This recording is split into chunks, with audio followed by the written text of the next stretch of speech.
soy Poli y bienvenidos a su podcast Cambiemos la Conversación. Wow, sentí que no he hablado con ustedes desde hace muchísimo tiempo, pero ya estoy aquí de vuelta. Y el clima está perfecto para sentarnos y tomarnos una tacita de té y hablar un poquito. Y hoy les traigo un tema de arte, pero vamos a hablar de la desvalorización del arte popular. Y con esto les traigo a nuestro invitado especial, es el doctor Gabriel Medrano de Luna. Buenas tardes, doctor. Buenas tardes, muchas gracias por la invitación. Gracias a usted por aceptárnosla. Bueno, ¿nos podría presentar un poco de usted qué hace, aparte de ser mi asesor de tesis? Con gusto. Bueno, yo soy oriundo de la ciudad de Aguascalientes, donde realicé la licenciatura en Sociología. Posteriormente, continué mis estudios en el Colegio de Michoacán, en la maestría en Estudios Étnicos. Está adscrita al Centro de Estudio de las Tradiciones. Es decir, ya desde ahí tomamos como disciplina académica el estudio de las tradiciones, que precisamente uno de los temas para este programa, que es el arte popular, pues se inserta. Los estudios de doctorado los realicé en la misma institución, en el Colegio de Michoacán, y fue el doctorado en Ciencias Sociales. Ahí lo que realicé fue una investigación sobre el folclore literario ferrocarrilero de Aguascalientes. Ya casi al final de la culminación de este doctorado me salió la oportunidad de insertarme en la Universidad de Guanajuato. Me dieron la oportunidad de elaborar y hasta la fecha pues hemos tomado una de las líneas, uno de los estudios, el arte popular. Y creo que tu programa viene muy bien para hablar de este tema, porque son dos situaciones. Una, la desvalorización del arte popular, como tú bien señalas, pero actualmente en esta situación de pandemia, pues también la situación tan mala que les está yendo, claro, a muchas empresas, a muchos negocios, pero incluimos también a los artesanos. Si antes por esa desvalorización no se vendía como uno espera, hoy encuentran una situación muy crítica, muy difícil, donde no pueden poner sus productos a la venta y no hay quien los compre también. Aún en la actualidad hay grandes maestros, grandes artesanos, y las obras que producen son verdaderas obras de arte, no vistas en galerías quizá, pero sí es algo muy valioso, que tiene antecedentes ya desde finales del siglo XIX, principios del siglo XX, sobre todo en 1921 con la asociación que hace el doctor Atele con Montenegro y Enciso, y para valorar más el arte popular, pero bueno, estos procesos han sido muy complejos, muy difíciles. Ya en la situación actual, pues los artesanos yo creo que se han visto en una situación desfavorable, precisamente por lo que tú refieres en tu programa, la desvalorización. Es decir, vemos sus piezas, ¿no? y aún así estamos regateando, ¿no? Son piezas únicas, de verdad son obras de arte, porque son piezas únicas e irrepetibles. Y cuando uno se acerca a los artesanos, pues se da cuenta que a cada pieza le imprimen un sello propio, va una parte de su espíritu, de su ser. Y bueno, en el caso que nos ocupa, donde estamos insertos en Guanajuato, también hay una diversificación de arte popular muy grande. Aquí yo he encontrado en Guanajuato excelentes jugueteros, constructores de juguetes. Siempre menciono a uno por la relación que entablé con él, pero también porque para mí era de los mejores jugueteros. Se llama Shinda, lamentablemente ya falleció. Pero no solamente el juguete, la cestería, los trabajos de cantera, la canterería también ha sido muy reconocida. La forja. Aquí en Marfil tenemos al chino, que es un gran artesano de la forja, y eso ya quedan pocos. Los aretes de pajarito que se hacen son únicos aquí en Guanajuato. La cerámica, también ya reconocida a nivel internacional. Y no solamente la de Dolores, o sea, la de Guanajuato, San Felipe, y muchos países. La hojalata también ha sido muy interesante, cómo se trabaja en Guanajuato. Es decir, podemos hablar de de muchas técnicas, de muchos procesos en cada pieza, dependiendo de qué rama artesanal hablemos, y encontraremos una riqueza muy grande, pero lamentablemente una desvalorización. Y a veces diría que no generalizo, pero sí muchas veces de nosotros mismos los mexicanos, porque yo he visto que vienen los extranjeros y ellos la ven con otros ojos, tienen otra óptica hacia el arte, y yo he visto que más de alguno, bueno, muchos por no decir, han valorado mucho este arte, ¿no? Si nos abocamos a Guanajuato. Claro, Jalisco, Estado de México, Michoacán, Chiapas, Oaxaca, sería muy extenso el arte. Pues nos podría explicar un poquito más qué es el arte popular, porque sí se llega a confundir poquito, porque sí han dicho que las artesanías no cuentan. He visto muchas imágenes que no cuentan como arte, pero ¿por qué se cree eso? Esto tiene que ver ya de años atrás, muchas veces con las concepciones teóricas de algunos autores, ¿no?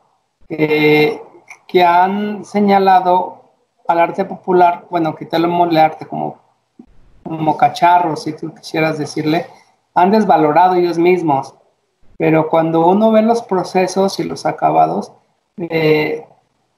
son verdaderas obras de arte. Bueno, afortunadamente hay artesanos que se cotizan y sus piezas las venden hasta miles de dólares, ¿no? Pero son casos extraordinarios. Muchas veces los que se consideran artistas, sus piezas, casi es que lo que venden es su firma. En ciertos casos, no siempre. Hay casos particulares de quien yo he hablado, por ejemplo, Toledo, pues es un gran artista y tiene una obra muy valiosa, pero sus raíces están en la cultura del Istmo de Tehuantepec, ¿no? De Juchitán. Él trabajaba las tierras de su contexto social, la geografía. Pero en el caso del arte popular, pues entraríamos en un debate muy complejo entre qué es el arte y qué no es arte. Desde qué posición nos estamos abocando. Hay constantes para definir el arte popular de ciertos autores, Daniel Rubin de la Borbolla, la maestra María Teresa Pomar, la parte manual. Ese es un distintivo muy grande cuando hablan de arte popular. La otra, que no son piezas hechas en serie. Y también a veces que los artesanos se dedican a otras actividades como la agricultura, y al mismo tiempo los procesos de cómo se elabora la pieza, dependiendo la rama artesanal, las técnicas manuales, los tintes. Y en cambio, cuando se habla de obras de arte, son otras cosas que refieren más como a una persona que siguió una academia, un ámbito erudito, por decir así. Y creo que ese es un error. Yo me atrevo a decir que he conocido artesanos que sí, ciertamente no han pasado por una escuela, por no aprender técnicas y procesos a través de una currícula de procesos escolarizados, pero su conocimiento empírico ha trascendido y sus obras son dignas de estar en las mejores galerías, ¿no? Y bueno, creo que un aspecto favorable, para bien o para mal, pues ha sido, por ejemplo, el fomento cultural Banamex, ¿no? Que ha hecho, tiene su colección de grandes maestros de arte popular y ahora tiene de grandes maestros de Iberoamérica, y que ha hecho sus exposiciones, libros, y como que eso ha ayudado a revalorizar por otro lado, ¿no? Obras muy Pues caras también. Ajá, adelante. De hecho, hay un museo del arte popular en la Ciudad de México, ¿no? Sí, el MAP, Museo de Arte Popular, que precisamente se encuentra donde era la estación de bomberos y que es muy bonito, ¿no? Entonces, ahí alberga las piezas de arte popular y que ha sido muy visitado. Yo creo que ha sido un motivo que la gente vea las diferentes ramas artesanales a nivel nacional y darse cuenta de cómo cada estado se ha identificado, ¿no? Al rato con eso. Por ejemplo, la cartonería. La cartonería ha sobresalido Guanajuato, Toluca también, el Estado de México. La curtiduría, pues hablaríamos de León. Al hablar de cartonería, bueno, también tendríamos que referirnos a esta familia que es muy reconocida de los Linares, la familia Linares en el barrio de la Merced en México, que también ha dado renombre a nivel internacional al arte popular. Yo conocí un alfarero, se llama Santos, en Jalisco, que también él, ya sus piezas pues han sido exhibidas en otros países, ¿no? Pero creo que ha sido un proceso de ir picando piedra, de ir viendo o tocando puertas, porque FONART pues ha sido la instancia gubernamental donde supuestamente ha dado seguimiento al Fomento Nacional de las Artesanías, pero muchas veces hay situaciones, sobre todo cuando hay concursos, entre los propios artesanos hacen cuestionamientos de las piezas premiadas por FONART, o sea, de qué se basaron para dar ese premio, cuando ellos realmente saben de los procesos y las técnicas, ¿no? Por eso te digo que es algo muy complejo y que nosotros lo vemos desde lo académico, bajo otros ojos, pero ya ponerse en el papel del artesano es otra la situación. Muchas veces yo refiero al contexto donde vive. Las piezas son parte de un contexto social, histórico, y yo he sido testigo de que he encontrado artesanos que sus piezas, si tú la ves en otro país o en otro estado de la ciudad, aquí de la República Mexicana o en un municipio, tú dices, este es de este artesano y no me equivoco. O sea, ya cuando imprimen un sello propio, ¿no? Cuando yo eso lo vi, por ejemplo, en China. Yo de China ya veías una pieza y dices, este es China. Y muchas veces decía, pero ¿cómo sabes? Pues es que su pieza tiene, ha invertido años de experiencia, ¿no? El caso de China, pues él aprendió del abuelo, del papá, y él fue el constructor de sus propios juguetes, de muchos de sus juguetes. Él decía que soñaba sus juguetes, despertaba y hacía el bosquejo y posteriormente los construía. Entonces, pues yo creo que es otra parte importante donde podemos ver esa diferenciación entre lo que es arte popular y arte contemporáneo o arte culto, ¿no? La misma temática, el simbolismo, el significado, lo que hay debajo de la pieza que no se ve, lo que hay detrás del artesano. Y muchas veces es muy diferente al artista, ¿no? La posición social, económica, política. Eso es lo que tienen muchos artistas también, o sea, se cotizan en las mejores galerías y ya son reconocidos. Hablando de arte popular, también hay aspectos como el que se escuchó ahorita desde las campanadas. También eso es algo muy importante, aquellos talleres donde se fundía el hierro y cada campana daba un sonido distinto, un sonido peculiar. También es otra parte interesante en los pueblos, que a veces no pasamos por desapercibido o no prestamos atención en los sonidos, los colores, los olores. Eso es parte de ese contexto que referíamos, que también de alguna u otra manera envuelve a las comunidades y por ende a los talleres artesanales. Pero bueno, continuemos. Sí. No, pues de hecho sí salió bien al tema porque las campanadas que tengo, como vivo al lado de un templo, cada fecha tienen un sonido diferente. Como en diciembre creo que tocan las mañanitas a la Virgen el 12 de diciembre y también tocan la de Jingle Bells y tienen así como canciones diferentes cada mes del año. Y quizá muchos no lo sepan, pero la ciudad de Salamanca es reconocida por la fundición del hierro, del cobre, del bronce. Hay talleres muy buenos ahí. Mucho de lo que se vende en Guanajuato de las campanas o hierro fundido se hace en Salamanca. Son los aspectos, hablando de arte popular, ¿no? La cerería, otro aspecto importante en Cortázar y Salamanca, también que se ha ido perdiendo y desvalorizando, porque eso era usado en las festividades religiosas, principalmente las velas, y hacían adornos muy espectaculares. Y entonces, en lo que estamos refiriendo es esta parte de que como cada municipio tiene algo muy interesante, ¿no? Y también los nacimientos que se hacían de cerería en Salamanca, y que hablando de esa desvalorización, tiene que ver también con esas tradiciones o costumbres, porque en diciembre la gente acostumbraba poner los nacimientos y abrir las puertas para que la gente los apreciara. Y incluso hacían hasta un concurso del mejor nacimiento. Y todas eran piezas de cerería, piezas de arte popular.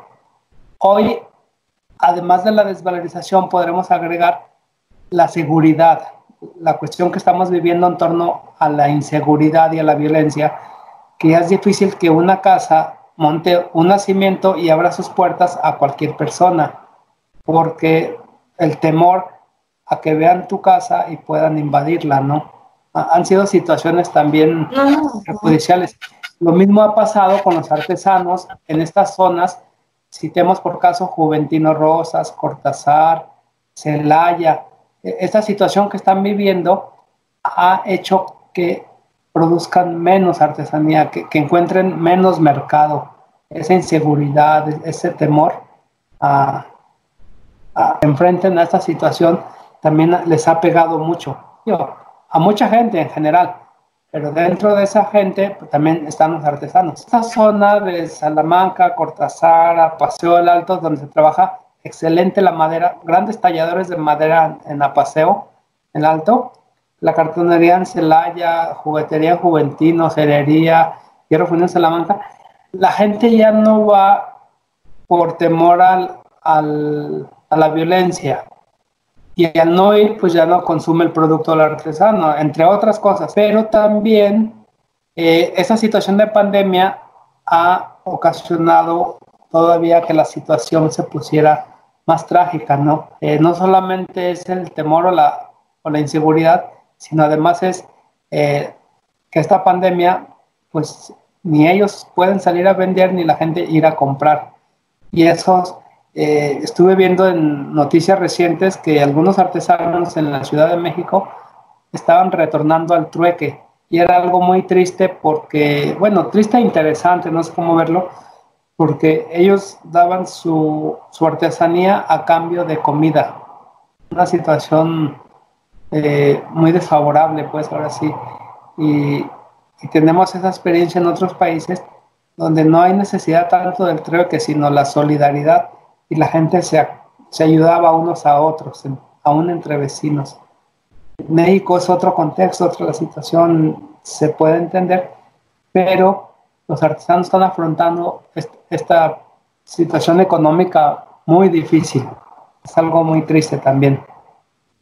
Pues sí, de hecho, también los artesanos, bueno, se pone de ejemplo que los artesanos salen, pues, como de ejemplo, de Guanajuato llegan de Dolores a vender hasta Guanajuato, y ya está el costo del pasaje, el costo de alimentos, y aún así sus artesanías las siguen dando pues a un precio razonable, y es como dijo usted, que aún así les regatean. Sí, son situaciones, podemos hablar de muchas situaciones, ¿verdad? No podemos homologar todo, pero sí, también es muy esta parte que hablábamos de los procesos, las técnicas, los pigmentos, los acabados, lo que hay detrás de las piezas en cuestiones de esos sueños convertidos o materializados en sus piezas, de esas vivencias que ellos han ido teniendo, ¿no? Pero que como bien señalas, pues cada vez hay menos artesanos. ¿Por qué? Porque los hijos, decía la maestra Pomar, me lo decía, los hijos no quieren seguir viviendo en la pobreza en que han vivido sus padres, y comienzan a emigrar, los que pueden, a estudiar, pero ya no siguen haciendo piezas artesanías. No es el caso de todos, ¿verdad? Puedo dar el caso nuevamente de Shinda, que sus hijos y sus nietos pues siguen haciendo juguete. Y como él habrá más. Pero en otros casos, los hijos ya no continúan la tradición porque buscan otras alternativas de vida que les permita vivir más holgadamente o tener más oportunidades. No me pudo evitar llamarme la atención las piezas que tiene detrás de usted, la Catrina Sí, y el otro. mira, esas piezas las elaboró Orlando España, hijo de Shinda. Es la Catrina y en su vestido trae una pintura, una reproducción de la pintura de Un domingo en la Alameda de Diego Rivera, y el que está al lado es Guadalupe Posada. Fue algo que yo le pedí de manera personal y es como ese lazo que uno tiene entre la pieza hecha por un gran artesano como es Orlando y el lugar del cual provengo, como Aguascalientes. La Catrina es creación de Guadalupe Posada y por eso le dijimos, quiso hacer a Guadalupe Posada. Entonces es como esa conexión entre Guanajuato y Aguascalientes a través de la cartonería. Y que además son piezas de tamaño natural, ¿no? También. Yo aproveché cuando me hacía esos trabajos en ir observando el proceso de elaboración, el acabado y así ir llevando la investigación. Así es como yo también he ido haciendo la investigación con algunos artesanos de los que he tenido ese acceso o esa disponibilidad de encargarle algunas piezas, pero aprovechar el proceso de elaboración para ir registrando mediante video y fotografía cómo se hacen las piezas. Te diré algo que es muy interesante en Guanajuato, que yo valoré mucho.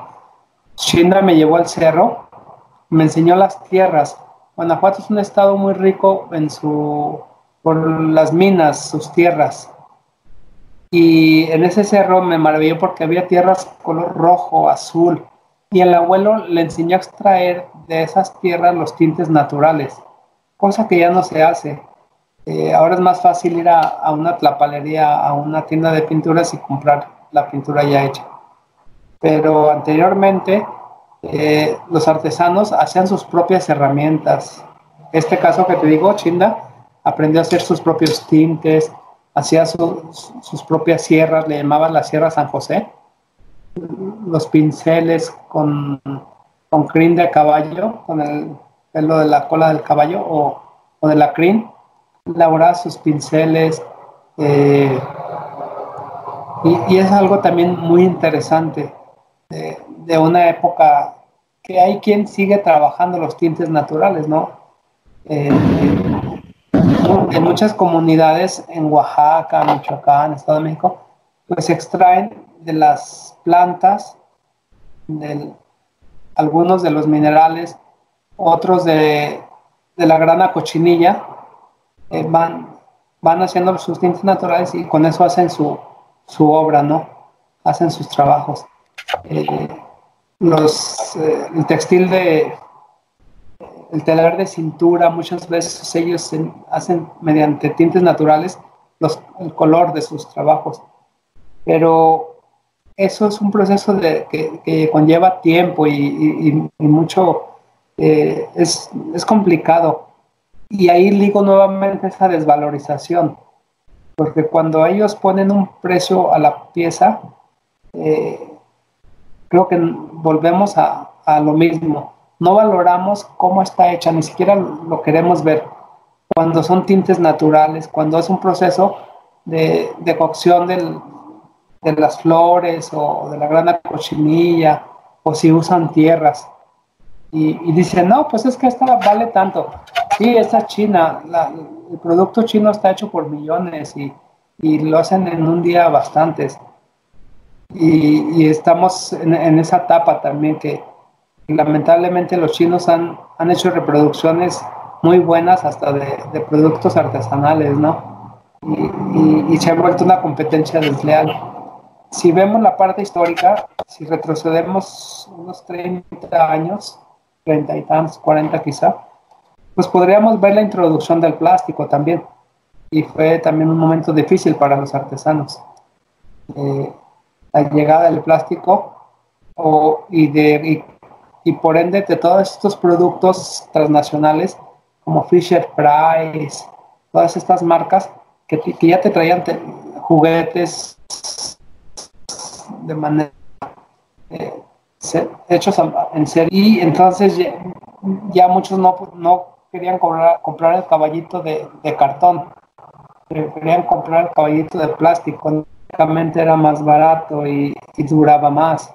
Ya no querían comprar la troquita o el trenecito de lámina hecho en Celaya de hojalata, ya mejor compraban uno hecho en serie y de ahí venimos arrastrando muchos aspectos, ¿no? Pero bueno, muchos artesanos han logrado salir adelante, han luchado y muchos se han mantenido, ¿no? Otros no. Y en Guanajuato es la misma situación. Sí, pues de hecho yo me acuerdo, me llegó un recuerdo así vago, que cuando tenía 15 años tomaba clases de pintura con un, primero era doctor y después fue pintor en sus hobbies, y él sí nos enseñaba a hacer las pinturas con cáscara de huevo, con pigmentos, con cosas naturales, algo que yo nunca pensé que llegaría a pasar o a hacerse, porque yo decía, ay, ¿cómo se va a pintar con eso? Pero no, mezclábamos los polvos con, creo que era pegamento, la verdad ya ni me acuerdo con qué era, pero sí comprendo esa parte en donde ya estamos metiendo más a lo industrial. También, por ejemplo, no sé si he escuchado lo de la diseñadora de modas que utilizó los diseños de los huicholes en su ropa. Sí, el problema este que hubo, ¿verdad? De una demanda donde ya tuvo que intervenir el Estado. Sí, a todo eso se han venido afrontando los artesanos. Que cuando alguien que tiene una posición económica más favorable, vínculos políticos, no sé, pero cómo se quiere apropiar de estos diseños ancestrales.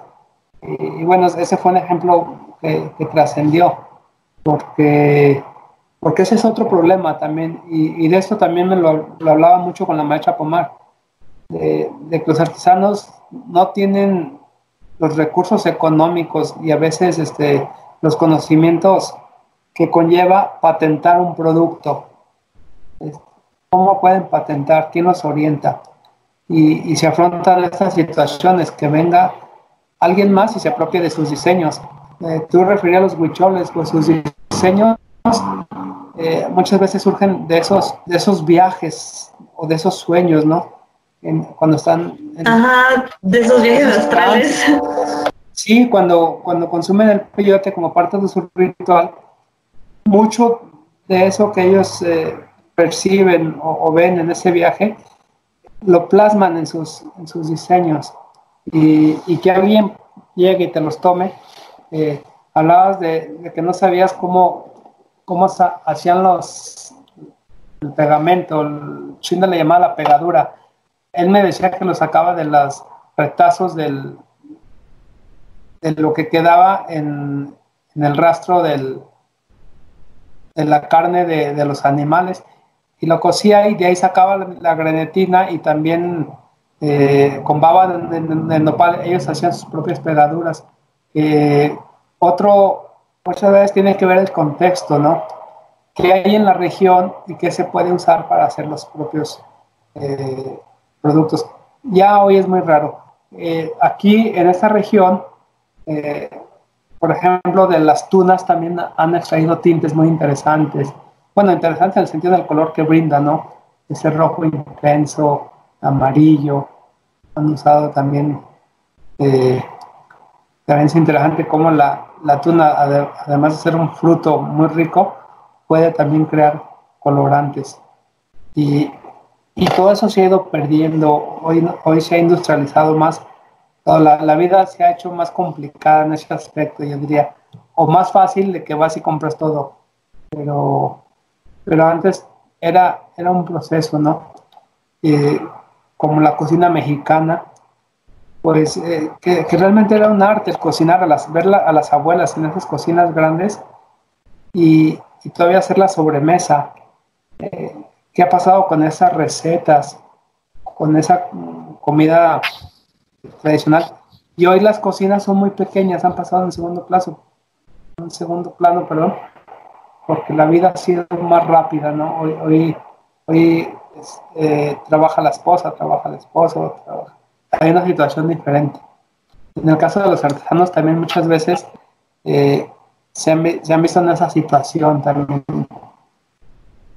en que tienen que trabajar para sobrevivir y ya la artesanía pues ya no les da el sustento como antes, entonces se va relegando y van haciendo como una balanza, o trabajo o hago artesanía.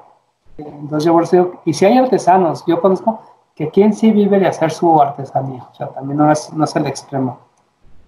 Hay quien logra y que ya logra tener una trayectoria, un renombre, y pues tienen sus clientes. Otros han tenido ese conocimiento de incluso hasta de exportar, ¿no? Y ya no depender tanto del mercado nacional. Son muchas situaciones, pero ciertamente yo coincido contigo en que cada vez más hay una desvalorización por el arte popular que está haciendo que cada vez se vayan perdiendo ciertas tradiciones artesanales, familiares. Sí, pues el arte, bueno, el arte popular mexicano primero se caracteriza por sus colores tan vivos y porque, como dices, en cada figura se plasma una historia, se plasma un rasgo de vida. Por ejemplo, bueno, sigo viendo la Catrina que tiene atrás. El rosa es un rosa muy vivo, el amarillo. Usamos muchos colores. Nuestra cultura es pues muy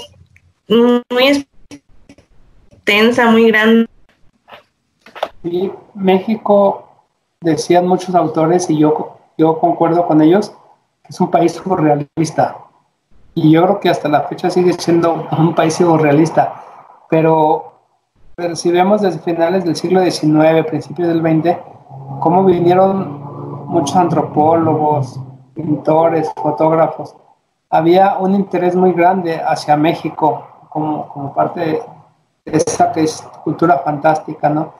Y ellos apreciaban, valoraban todas estas festividades, y en una festividad no era solamente ver la pirotecnia, que también es parte del arte popular, ¿no?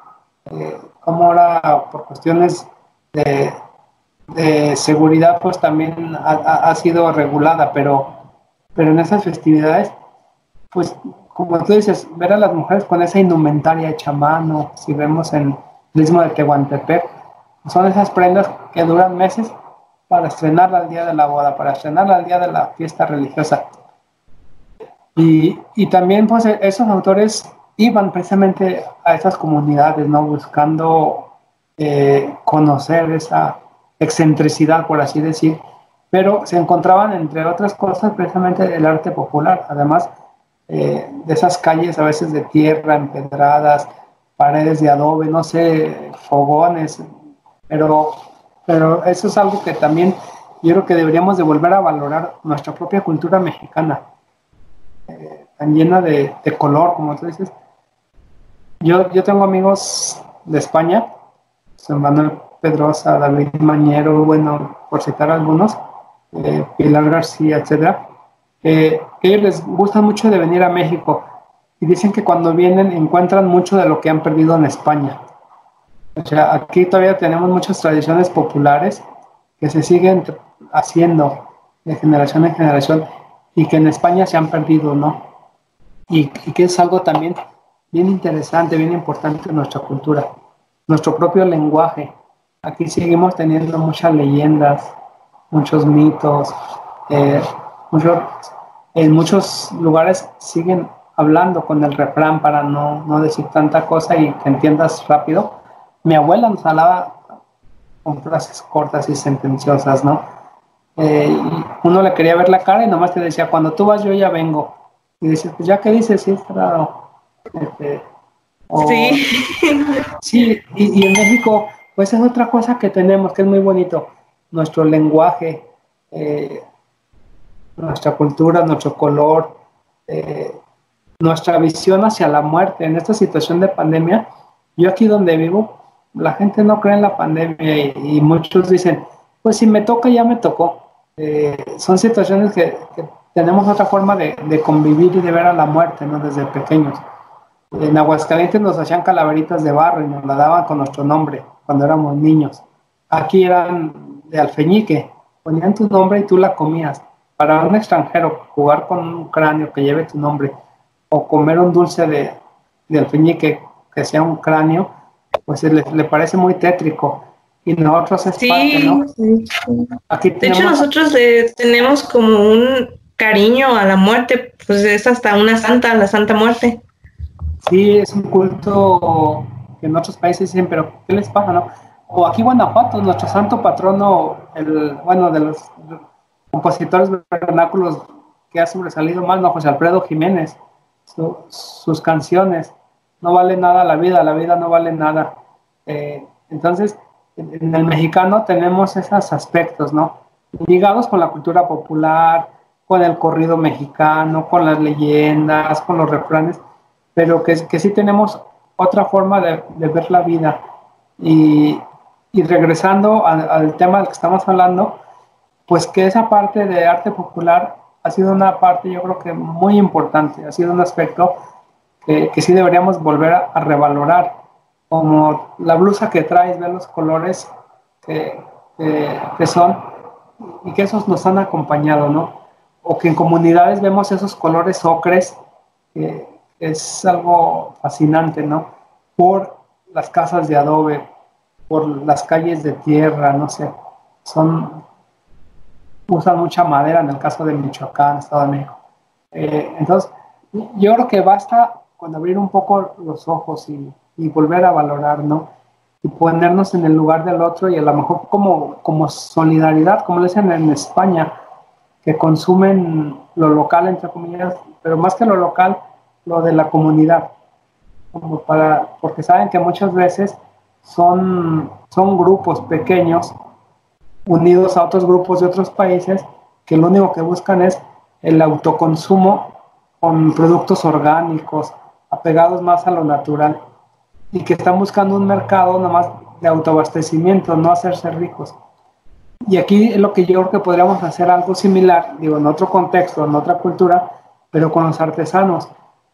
Quizá a veces nos podemos desprender de 100 o 200 pesos, comprar una pieza, pero saber que esos 100 o 200 pesos le van a permitir comer ese día al artesano, ¿no? Y seguro saldremos ganando, porque esa pieza muchas veces vale más, ¿no? Y es hecha, es una única pieza.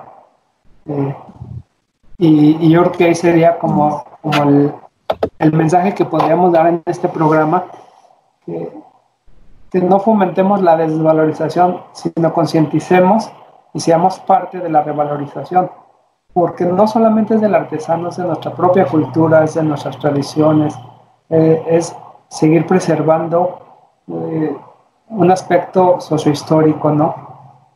Que se siga manteniendo las comunidades que van ligadas a sus creencias, a sus festividades religiosas.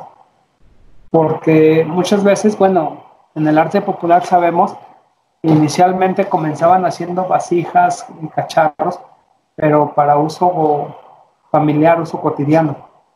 Cuando vieron la posibilidad de que ese gustaba y se vendía y empezaron a hacer más, bueno, ya empezó un proceso distinto. Pero sí, cada vez en nuestras cocinas vemos menos ollas de barro, los frijolitos ya no los cocen en ollas de barro, el arroz no sabe igual en esas cazuelas. Sí, sabe diferente el café. Café. Sí, a lo mejor soy un poco bucólico, un poco como, ay, qué romántico, pero no estaría de más, o sea, como dar un clic y apegarnos un poco más a este mundo natural, más sencillo, ¿no? Y que ahí podemos favorecer. No vamos a salvar a los artesanos, no vamos a hacerlos ricos, pero como dicen, un grano no hace un granero, pero ayuda a formarlo.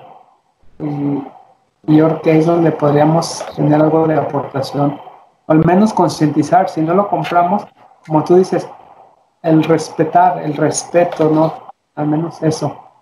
Eh, eh, y, y lamentablemente pues también la parte gubernamental que yo no quisiera tocar a fondo, pero también a veces por cuestiones de reglamentación y eso, pues que no les dejan vender, que no tienen los permisos. Mira, yo vivía en Aguascalientes y había un lugar que se llamaba Calvillito y producían un pulque muy rico. Pues se acabaron los pulqueros porque no tenían permisos de la Secretaría de Salubridad. Y, y, y así como esto, los artesanos también han vivido aspectos similares. No pueden vender porque donde llegan y se sientan no tienen el permiso de venta y los quitan y a veces les quitan a sus productos. Yo creo que FONAR debería repensar y empezar a volver a apoyarlos más. No caer solamente en políticas culturales y que se queden ahí.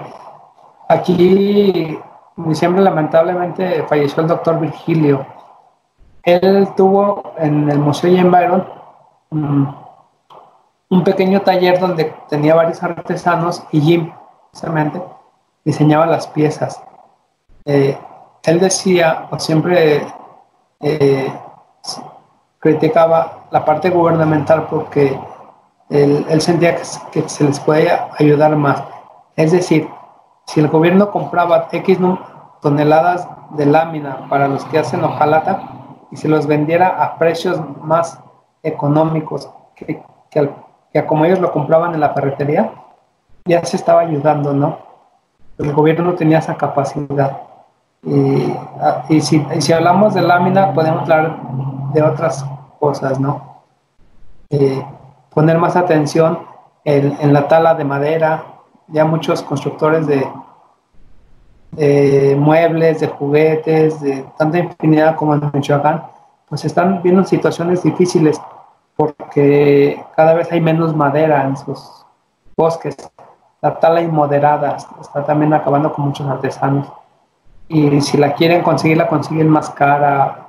Si es clandestina, se arriesgan a que puedan ser vistos y caer en la cárcel. No sé, son muchas situaciones que podemos hablar, ¿verdad? Es un tema así como muy vasto.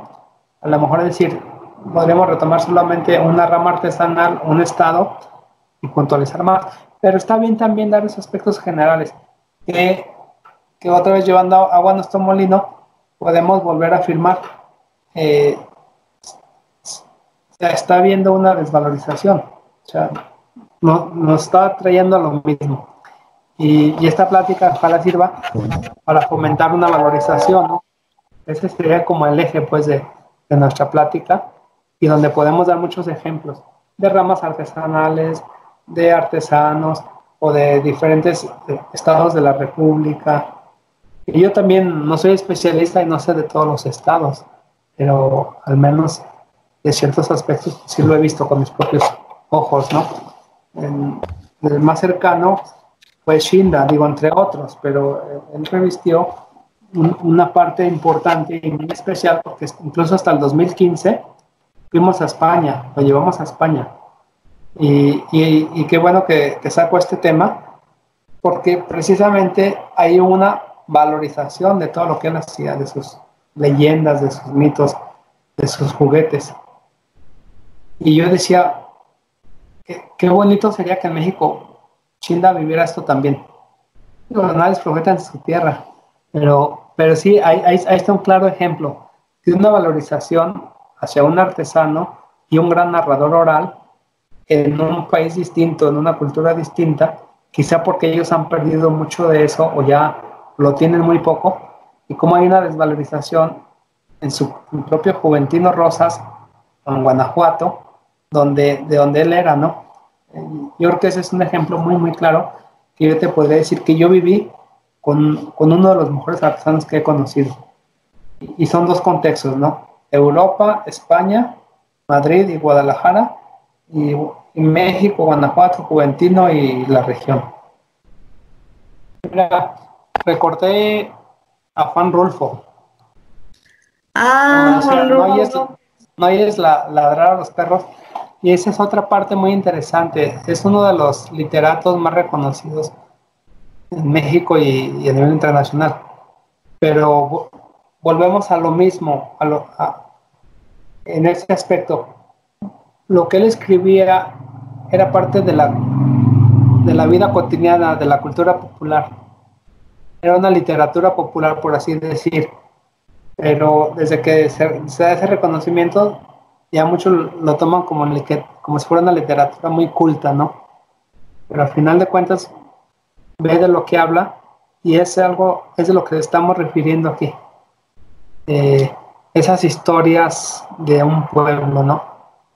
Pero bueno, más para referir que al final de cuentas hay muchos aspectos que es como ese debate, ¿qué es arte y qué no es arte? Si es arte popular no vale, y si es arte contemporáneo que está en una galería X vale. Igual yo hago esa analogía, quizás no venga al caso, pero con estos escritores también muy reconocidos que en su momento escribían lo del pueblo, con ese lenguaje sencillo, sin tanta complicación, pero obviamente tienen ese reconocimiento y ahora ya lo ponen en otro contexto y ya le quitan todo lo de popular, ¿no? Esa es una parte interesante en nuestro país, hablar de las masas, hablar de lo popular, hablar del pueblo, ¿qué es el pueblo? El arte popular, si es del popular, es arte del pueblo. Y cómo ha sido desacreditado desde estas instituciones también, ¿no? Desde estas galerías, no sé. Y eso también tiene que ver con esa desvalorización hacia la pieza misma, a la producción, a la elaboración, a los procesos. Sí, pues de hecho yo pensé que nada más arte popular se caracterizaba por las artesanías, pero ahorita que dice que hay diferentes tipos de arte como la literatura, que los castillos de pirotecnia también cuentan como arte y las tradiciones, no pensé que todo esto llevaba un contexto para que pudiera ser arte popular mexicano. Es que lo que es muy interesante, que en esos espacios de los que estamos hablando, tú puedes encontrar los aspectos que tiene parte de ese arte popular, ¿no? Tú cuando vas a una festividad ves los cordeles. Estas festividades que en España en muchos lugares se han perdido, en México siguen vigentes. Y muchas veces cuando hacen los arcos de triunfo y ponen esos cordeles, tú te darás cuenta que es papel picado. El papel picado es una técnica artesanal de años. Y luego en algunos arcos de triunfo le ponen cazuelitas de barro. Te darás cuenta que eso está hecho por alfareros y que es arte popular, o sea, y eso de cuando hablamos de la pirotecnia, la forma de armar un castillo, de darle el color, de darle el sonido, eso es también parte del arte popular y en muchos lugares ya no lo elaboran. En otros países como China, pues ha sido muy sofisticado, de ahí viene la pólvora, ¿no? Pero en México todavía es parte de estas festividades religiosas. El torito, que también conlleva la pirotecnia, pues es toda una técnica que tiene que ver con el arte popular. Sí, por eso te decía que cuando vamos a una fiesta patronal, si abrimos los ojos veremos muchos aspectos muy valiosos que como que nos regresan a nuestras raíces, a nuestros ancestros, ¿no? A nuestros abuelos, y que sigue vigente, es así como esas tradiciones, cómo se han ido preservando de generación en generación. Muchas veces tú vas a una casa y tienen un santo, y si fuera a lo mejor páscuaro, podría ser de pasta de caña, una técnica también muy antigua, ¿no? O un santo tallado a mano, quizá hecho en Apaseo el Alto. Volvemos a lo mismo. El arte popular como que lo podemos encontrar en muchos espacios. Cuando hablamos de la cultura mexicana. Dile que mejoró mucho. Dile que mejoró mucho, que ya está bien. ¿Cómo ves, Pau? Y eso es algo muy interesante, que ojalá se siga preservando los conocimientos hablábamos de los tintes naturales. ¿Cómo extraer los tintes naturales de las plantas, de las tunas, de la grana cochinilla? ¿Cómo hacer los procesos? ¿Cómo trabajar para que muchas veces es reciclado, es papel de reuso, para hacer la cartonería, cómo hacer de las tierras, cómo el poder amasarlas para hacer la alfarería, ¿no? Y que dependiendo la tierra y el lugar, pues tiene un color distinto, una consistencia distinta, que eso es también muy interesante, ¿no? El barro negro de Oaxaca, por ejemplo, o la loza de Dolores Hidalgo, que no tiene, ojo, no la perdió, más bien la ganó Puebla, eh, el ser Talavera. A la cerámica de Dolores no le podemos decir Talavera por cuestiones legales, pero volvemos a lo mismo, situaciones políticas. Pero mucha gente dice es más barato en Dolores y prefiero comprar esa cerámica que la de Puebla, que también es muy bonita y muy bien hecha. Pero bueno, eh, la denominación de origen, pues sabemos que Talavera está en España, ¿no? Talavera de la Reina. Pero el nombre aquí es Puebla. Y, y al final de cuentas, pues eh, los artesanos o los alfareros de Dolores siguen haciendo su cerámica. En San Felipe es muy distinta, muy más tradicional. Yo he conocido uno que le dicen el pájaro, un alfarero, que sigue utilizando esos hornos a la usanza que les enseñó Miguel Hidalgo, porque dicen que bueno, esta historia que gracias a don Miguel Hidalgo que se enseña la alfarería en San Felipe para tener un oficio, ¿verdad? Un poco lo que hizo Vasco de Quiroga en Michoacán, de enseñar oficios, de enseñar para que no todos compitieran. Y todavía hay personas que siguen haciendo la alfarería, la usanza tradicional, con esos hornos de leña, ¿verdad? Y que pues cada vez se encuentran un mercado más difícil, ya no ven esos productos como antes. A lo mejor a la gente se le hace más fácil comprar sus productos en internet que tener que ir a San Felipe hasta comprar. Ajá. Sí, son muchas situaciones. Sí, pues estoy, ahorita que las confundo, estas son las Marías y las Lupitas son las de cartón, ¿verdad? Sí, mira, yo no sé quién la llamó, pero se le han conocido como las Lupitas, pero sí son las Marías, muchas de estas hechas en el Estado de México o Querétaro, y las de cartón, pues principalmente en Celaya, ¿no? Cortázar, o incluso en México.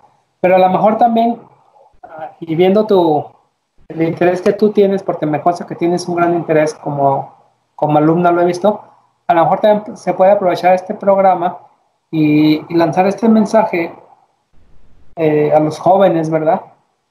Que no se enganchen tanto con el celular, con la parte electrónica, que es parte de lo que estamos afrontando y viviendo, no se trata de negarlo, pero a lo mejor tú podrías también mandar ese mensaje desde tu programa, que los jóvenes se interesen más por la lectura, por atender ciertas festividades, y así podrían valorar más la cultura mexicana, sus tradiciones, como tú dices, sus colores, su artesanía.